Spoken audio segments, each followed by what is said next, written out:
chụp ảnh à? Video. Hả? Video. Hả? Làm video. Video. Một tay ơi. Chuyện nó. Lần này về ăn trứng. Trứng này rất rẻ. Vợ này có đi đâu ạ? Đây là mườn tôm nha, đây là trứng rất rẻ. Xin chào bạn, nhà anh Trường nhá. Ai vào đây thì vào trứng này nhá. Qua nhà anh Trường này. Rất rẻ là 10.000 được 4 quả. À rất rẻ. Rẻ hơn ăn phở nhá. 10.000 làm được 4 quả rồi nhá. Khi nào anh nghe vào đây gần ăn cho 20.000 được 8 quả rất ngon. Ăn trứng rẻ hơn ăn phở nha. Khi nào trong huyện này nhá, chỉ có xã Mường Tôm hay quán này bán trứng rất rẻ, luộc chín hết rồi.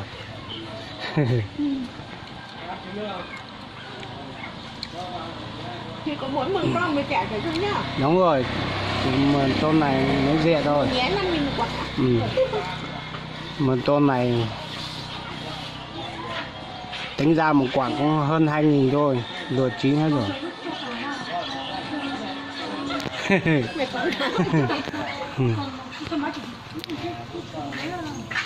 Nó cần là kỷ niệm từ lọt tàu lúc bé luôn trồng một tông nó cái nó mà xanh tặc rồi lo lúc cột xanh xưa lo lúc cột xanh nó hiểu nó nên cột xanh tàu gì luôn trâu tặc cỡ nữa lên tự nhiên nó lọt nó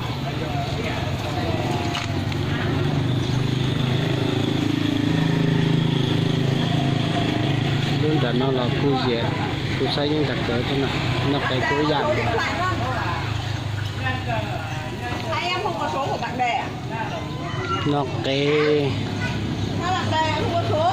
nhớ xuôi dạng đây là khu xây những đặc cỡ này càng cho cái lưu huyện mừng nhé nó lúc sáng Mường Tôm nó có lên là vô áo luôn quả nó xin à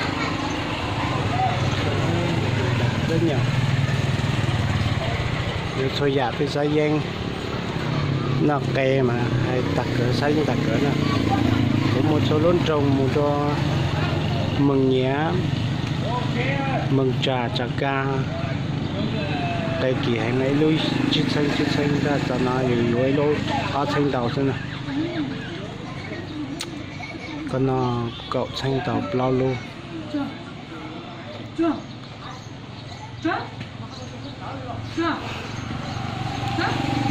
nó chính trên nên đồng cố na nên đồng cố nên tôi chọn nó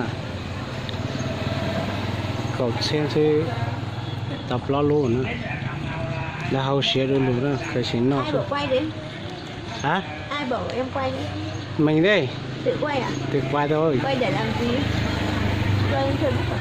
rồi lên xã hội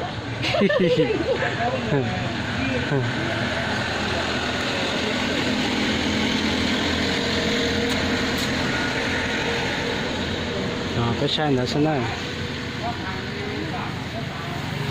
cái xe ta này ba cũ thế nè ba cũ lại thế ba cũ số rồi nè nha dùng cho con gì này này từ đầu nói gì là nó cây là nó xây thật cỡ nè